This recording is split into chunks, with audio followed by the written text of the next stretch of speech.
اس بات پر اللہ کا شکر بجا لاتے ہیں کہ اللہ تعالیٰ نے ہمیں اپنے محبوب کا غلام رکھا ہے۔ اس کے بعد ہم اس بات پر بھی اللہ جل جلالہ کا شکر ادا کرتے ہیں کہ اللہ نے ہمیں اس دھرتی پر رہنے کا شرف عطا فرمایا جس دھرتی کے بارے میں خود حضور نے یہ بات فرمائی کہ مجھے ہند سے ٹھنڈی ہوائیں آتی ہیں۔ یہ المستدرک کی حدیث ہے، امام حاکم نے اسے ذکر کیا کہ ہمارے آقا و مولا صلی اللہ علیہ وسلم نے فرمایا اطیب ریح فی الارض الہند، حضور نے فرمایا مجھے روئے زمین پر ہند وہ جگہ ہے جہاں سے ٹھنڈی ہوائیں آتی ہیں۔ اور اقبال بھی کہہ اٹھا میرے عرب کو آئی ٹھنڈی ہوا جہاں سے، وہی میرا وطن ہے وہی میرا وطن ہے۔ اس خطے سے حضور کو ٹھنڈی ہوائیں جاتی ہیں۔ اس کا سبب کون بنتے ہیں ٹھنڈی ہواؤں کا؟ وہ حضرت خواجہ غریب نواز ہے، وہ حضرت داتا گنج بخش علی حجویری ہے، وہ حضرت میاں میر بالا پیر ہے، وہ حضرت زہد الانبیاء حضرت بابا فرید الدین ہے۔ یہ جو موجودہ ہیں جنہوں نے ختم نبوت کے اوپر ڈاکہ ڈالا، ان کی وجہ سے تو حضور کا مبارک جو دل ہے وہ زخمی ہوا ہے، ان کی وجہ سے ٹھنڈی ہوائیں نہیں جاتی۔ یہ تو انگریز کے پٹھو ہیں، یہ تو یہودیوں کے ایجنٹ ہیں۔ یہ فائز عیسیٰ کا جو والد تھا وہ اس نے قائد اعظم کے ساتھ غداری کی تھی۔ قائد اعظم محمد علی جناح آخری وقت میں جب بہت زیادہ بیمار ہو گئے تو اس کے والد نے کہا ان کو زیارت لے جائیں۔ زیارت پہ کوئی اسپتال ہی نہیں تھا، کوئی دوائی کی کوئی ڈاکٹر ہی نہیں تھا، کوئی معالج ہی نہیں تھا، تو قائد اعظم کی وہاں پر وفات ہو گئی۔ ان کی وجہ سے ٹھنڈی ہوائیں نہیں جاتی، جن کی وجہ سے ٹھنڈی ہوائیں جاتی ہیں وہ اقبال قلندر لاہوری ہے، جن کی وجہ سے حضور کا سینہ ٹھنڈا ہوتا ہے وہ غازی علم الدین شہید ہے، جن کی وجہ سے رسول اللہ کا سینہ مبارک ٹھنڈا ہوتا ہے اور حضور کے چہرے پر مسکراہٹ آتی ہے وہ غازی تنویر ہے، اور جن کی وجہ سے حضور کو ٹھنڈی ہوائیں پہنچی ہیں وہ حضرت غازی ممتاز حسین قادری ہے۔ یہ حدیث ہے المستدرک کی، حضور نے فرمایا اس خطے سے مجھے ٹھنڈی ہوا آتی ہے، اور جن کی وجہ سے ٹھنڈی ہوا حضور کو جا رہی ہے وہ ہمارے بابا جان امیر المجاہدین ہیں، جن کی وجہ سے ٹھنڈی ہوائیں حضور کو جا رہی ہیں وہ لبیک والے ہیں۔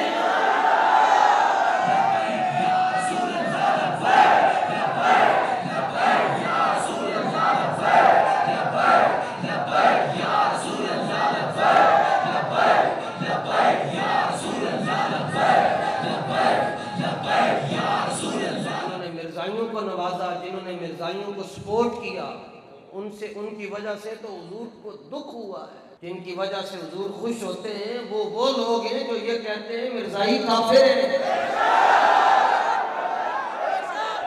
ایک تو وہ علماء مشائخ کانفرنس ہوئی نا جی، خیر وہ علماء مشائخ تو نہیں ہے، وہ تو علو ماں ہے،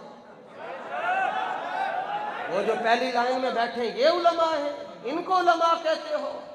کیا ان کو آپ علماء کہہ رہے جو وقت دیکھ کر اپنی تقریر بدل لیتے ہیں؟ عالم اس کو کہتے ہیں جس کا نام امام احمد شاہ نورانی ہے، عالم اس کو کہتے ہیں۔ عالم وہ ہوتا ہے جس کا یہاں سے ترہ دستار کا نکلا ہوا تھا اور روزانہ اس کو رسول اللہ کی زیارت ہوتی تھی، اس کا نام عبدالستار خان نیازی ہے، عالم وہ ہوتا ہے۔ کہ جب پاکستان بننے لگا تو اس کے بعد جب تحریک ختم نبوت چلی تو نواب آف کالا باغ نے حضرت مولانا نیازی کے ساتھ اس کے بڑے اچھے مراسم تھے، تو آپ نے فوراً تحریک ختم نبوت کے لیے جب جد و جہد شروع کی تو اس نے کہا جناب آپ ہم سے دور دور ہو گئے تو آپ ان تحریکوں کا حصہ بن رہے ہیں، تو مولانا نے برجستہ جملہ کہا، مولانا نیازی عالم اس کو کہتے ہیں۔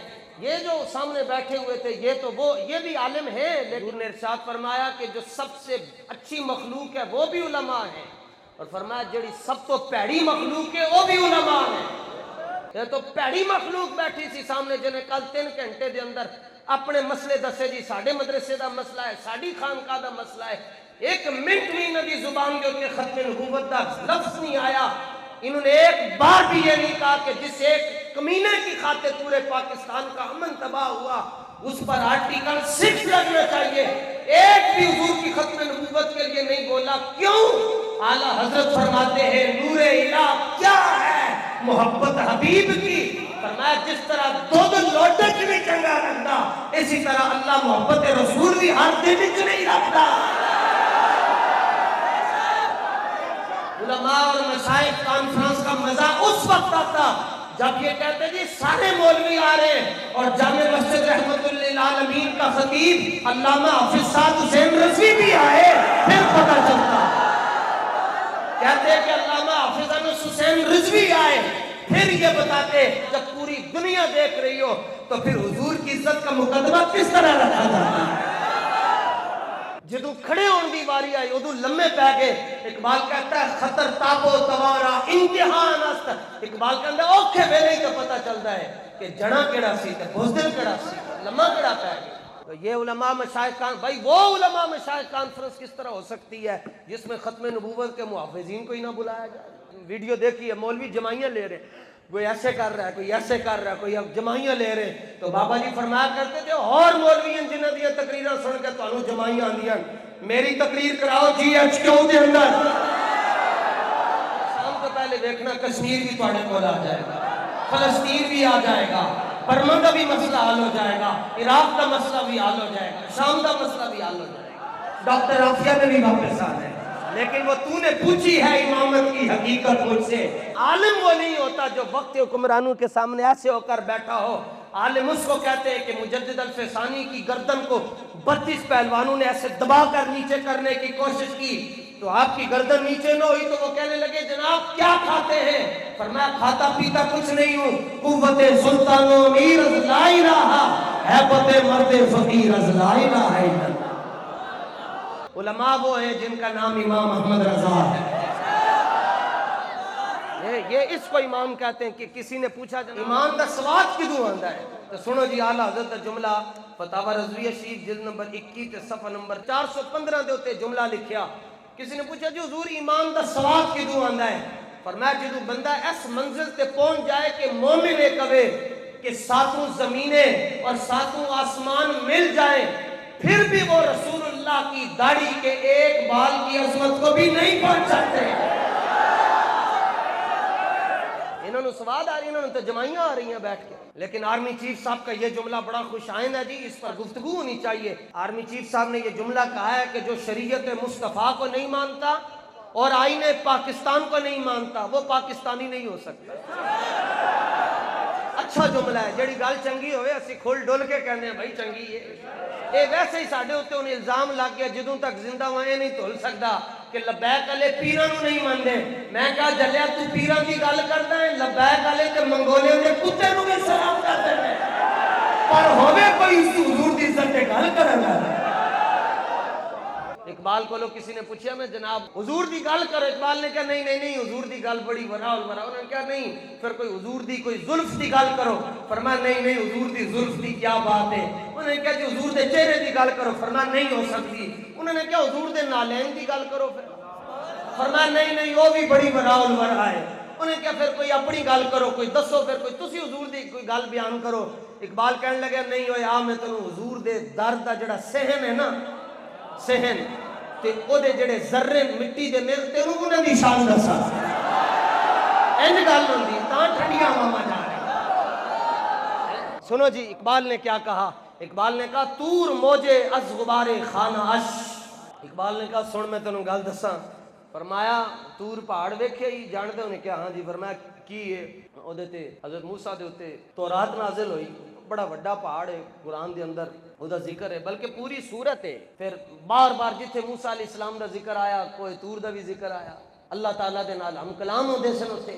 ہن اقبال کی گل کیتی، فرمایا رسول اللہ دی شان تے وراء الورا تے حضور دے گھر دی شان بھی وراء الورا۔ فرمایا حضور دے جڑے گھر دا صحن مبارک ہے نا تے اس صحن مبارک دے اوتے جڑی مٹی ہے تو وہ جھاڑو جدوں اوتے لگیا نا تے وہ مٹی اینج کر کے اٹھی۔ فرمایا تور پہاڑ تو اس مٹی دا مقابلہ بھی نہیں کر سکتا، تاکہ تہاڈی طرفوں بھی ٹھنڈی ہوا ٹر جائے نا۔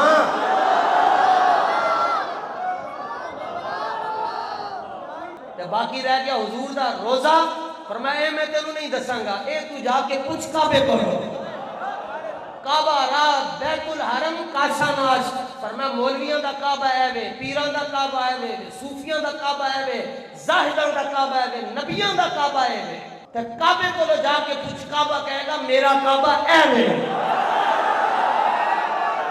آجیو آؤ شہنشاہ کا کعبہ تو دیکھ چکے، اب کعبے کا بھی، اور دل کو ہم سمجھا بجھا کے سوئے کعبہ لائے تھے۔ اقبال تو کہتا ہے کہ تو فرمودی رہے بکھا گرفتین وگرنہ جز تو مارا منزل نیست۔ اقبال کہتا ہے حضور تسی کیا ہے مکے جانا چاہیے تاں میں جانا ہاں، ورنہ تواڈے ہونے کعبے ساڈا کم کوئی نہیں ہے۔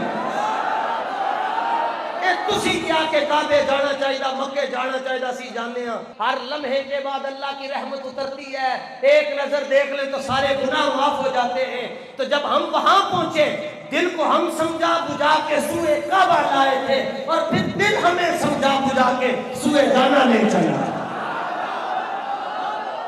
اعلیٰ حضرت فرماتے ہیں آب زمزم تو پیا خوب بجھائیں پیاسے، آؤ جودے شہ کوثر کا بھی دریا دیکھو، اور خوب آنکھوں سے لگایا ہے غلاف کعبہ، قصر محبوب کے پردے کا بھی جلوہ دیکھو۔ اے پرنالا جڑا نا، اس پرنالے دا رخ مدینے والے، اینو مزاب رحمت کر کے کعبے دی آنکھ ہے۔ اعلیٰ حضرت فرماتے ہیں کعبہ کہتا ہے غور سے سن تو رضا، کعبے سے آتی ہے صدا، میری آنکھوں سے میرے پیارے کا روزہ دیکھو۔ اتان ٹھنڈیاں ہوا جانستان جو ہے وہ اللہ کی عطاؤں میں سے ایک عطا کا نام ہے، رسول اللہ کے معجزات میں سے ایک معجزے کا نام پاکستان ہے، اور حضور داتا صاحب کی ایک کرامت کا نام پاکستان ہے۔ اسی داتا صاحب نو نہیں چھڑ سکتے کیونکہ ساڑھے وڈیاں نو کلمہ داتا صاحب نے پڑھایا، داتا صاحب سید ہے اور امام حسن کی اولاد میں سے۔ پوچھ اقبال کو لو داتا صاحب کون ہے؟ اقبال کہتا ہے عاشقو ہم قاصد تیار عشق، از جبینش آشکار شد اسرار عشق۔ داتا صاحب کہتے ہیں اوہ جیلمی، اقبال کہتا ہے جیلمی نو کی پتا داتا صاحب کون ہے؟ فرمایا داتا صاحب آپو اتنے سونے سن تے آپ دا متھا اتنا سونا سی، اگر غیر مسلم آپ دی جبین ایک لیندہ سی کلمہ پڑھ کے مسلمان ہو جاتا سی۔ داتا صاحب غزنی چھٹ کے لاہور کیوں آئے؟ مسجد بنانے کے لیے، مدرسہ بنانے کے لیے؟ اقبال کہتا ہے میں تو دستا، اقبال کہتا ہے پاسبان عزت ام الکتاب، داتا صاحب غزنی چھوڑ کے لاہور حضور کی عزت پر پہرا دینے کے لیے، اور پھر پہرا کیسا دیتا؟ سنو اقبال نو سنو، اقبال کہتا ہے از نگاہش خانہ باطل خراب۔ اقبال کہتا ہے داتا صاحب ویکھ دے سن تے باطل دے دیوانہ دے اندر زلزلہ آ جاتا سی، تیری نگاہ سے سینوں میں دل کانپتے تھے، کھویا گیا ہے تجھ سے جذبے کلندر آنا۔ او داتا صاحب کون جی داتا صاحب؟ عہد فاروق از جمالش تازہ شد، حق سے حرف او بلند آوازہ شد۔ اقبال کہتا ہے داتا صاحب نے حضور دے دین تے ایسا پہرا دیتا کہ لوگوں نے حضرت عمر دا زمانہ یاد آ گیا۔ وہ داتا نہیں جو جنرل صاحب کا بیان ہے جی، اس میں وہ یہ کہتے ہیں جو شریعت مصطفیٰ کو اور پاکستان کے آئین کو نہیں مانتا وہ پاکستانی نہیں ہو سکتا۔ ہم بھی یہی کہتے ہیں کہ مرزائی نہ تو شریعت مصطفیٰ کو مانتے ہیں نہ پاکستان کے آئین کو مانتے ہیں، اور جو نہ آئین پاکستان کو مانے نہ شریعت مصطفیٰ کو مانے وہ پاکستانی بھی نہیں ہو سکتا اور وہ مسلمان بھی نہیں ہو سکتا۔ یہ بات ہے۔ آپ کو اللہ نے جو منصب دیا قیامت تک اگر آپ چاہتے ہیں جب بھی آپ کا نام آئے لوگ لاکھوں سلام پیش کریں، پھر آپ یہ بات کریں ہاں ہاں وہ پاکستانی نہیں ہو سکتا وہ مسلمان بھی نہیں ہو سکتا۔ یہ تو انہوں نے 50 سال انہوں نے انویسٹمنٹ کی تھی پاکستان کے اندر، اپنے مذہب کو نہیں بلکہ اپنے کفر کو آگے لے کر جانے کے لیے۔ یہ تو سلام ہو بابا جی پر جنہوں نے فیض آباد جا کر ان کی 50 سالہ انویسٹ کو خاک میں ملا دیا، اور اب بچے بچے کی زبان پر آ گیا کہ تاجدار ختم نبوت پاکستان کا ایک ایک بچہ ایک ایک جس کو الف بے بھی نہیں پڑھنی آتی اس کو بھی جا کر کہو یار انہیں فیصلہ صحیح دیتا، وہ کہے گا نہیں انہیں فیصلہ غلط دیتا ہے۔ ہر طبقے کا فرد کہہ رہا ہے، ہر مکتبہ فکر سے تعلق رکھنے والے لوگ کہہ رہے ہیں کہ اس نے غلط کیا ہے۔ بھائی جب غلط کیا ہے، آئین پاکستان کے ساتھ اس نے کھلواڑ کیا ہے، بغاوت کی ہے، تو پاکستان کا آئین کہتا ہے کہ جو آئین کا باغی ہے اس پر آرٹیکل 6 لگایا جائے، اور آرٹیکل 6 سزائے موت ہے۔ حضور کی ختم نبوت پر پہرا دینا ہے انشاءاللہ۔ اکھیاں میٹ کے کمبڑ نہ لو، اکھیاں کھول کے مریا جائے، چپ رہ کے بھی مر جانا ہے، جنے حضور دے نال پیار کر کے مریا جائے۔ اللہ تعالیٰ آپ کے جذبوں کو سلامت رکھے۔ وآخر دعوانا